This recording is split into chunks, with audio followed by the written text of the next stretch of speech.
revenue has to go into a consolidated fund. That is the mandate of Article 266 of the Constitution.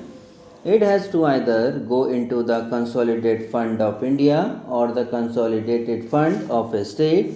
It cannot go nowhere, and I am afraid the draft amendment circulated leaves this question unanswered. I can understand the problem that you faced. I think, to the best of my understanding, the problem was how to avoid double counting. But I think there was a more elegant way of dealing with the problem of double counting. I think the draft is clumsy. Maybe it can't be rectified at this stage when we are in the final stages of debating the bill. But I would just add a word of caution that the drafting in this respect is rather clumsy. The second issue was, I think, an issue that could have resolved in 5 minutes. How can you in a destination-based tax have a retrograde provision like some states being allowed to impose an additional 1%? What is the rationale of a GST? The rationale of a GST is that we must avoid multiplicity of taxes, we must avoid cascading of taxes, and we must be able to capture every taxable transaction. If you give to some states the power to impose an additional 1% tax, and in the bill that was circulated, it could have been imposed by more than one state as goods passed from one state to another, it would have led to multiplicity of tax rates, it would have led to cascading, and it would have led to a situation where several transactions may or may not be captured. This was immediately pointed out, but I think the government was during that time, not today, rather stubborn. The chief economic advisor of the government pointed out that this was a retrograde provision and this should be scrapped, and I am happy that this has been scrapped. GST does not stand only for goods and services tax, it also stands for goods and trims. Ultimately, for goods and trims, you have dropped the 1% tax, and I thank you for accepting our suggestion to drop the 1% tax.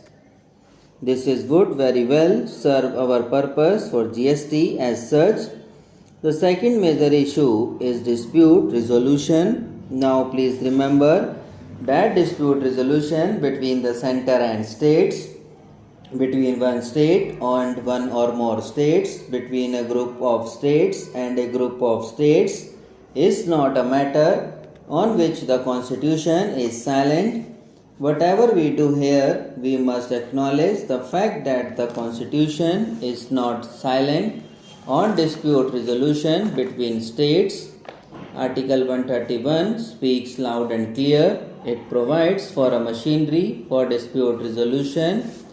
Nothing that we do here can derogate from Article 131 unless you amend Article 131, and that is not what we are doing today, which is why the bill introduced by the Finance Minister in 2011 laid out a clear provision for dispute resolution called the Dispute Resolution Authority, and recognized that dispute resolution is an exercise of judicial power.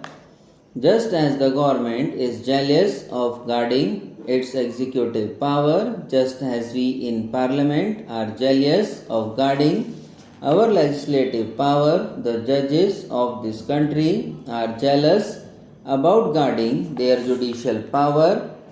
Time and again the judges have said, if you encroach upon our judicial power, we will strike it down.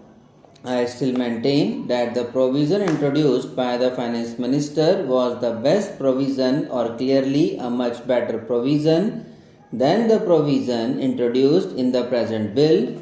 The draft circulated. It did not even require the GST Council to establish a mechanism. It says may lay down the modalities, and in discussions with us and I believe discussions with other parties, it was pointed out to the government that this is hopelessly deficient. You must oblige the GST Council to set up a dispute resolution authority, and it must be set up with backdate. A mechanism cannot be set up after the dispute arises, that is the difference between rule of law and rule by law. In a country governed by rule of law, the dispute resolution authority is known to everybody even before a dispute arises, so that you know if a dispute arises, you go there. If you set up the machinery after the dispute, that is not rule of law. That is, show me the person and I will show you the rule. I am glad that some strengthening has been done to this provision. I would still urge the finance minister, if he is inclined to do that, to strengthen it during the course of this debate. He can move an official amendment. I would still urge him to say that the clause amendment number 7 to clause 12 can be strengthened. Subscribe now and press the bell icon. Never miss an update.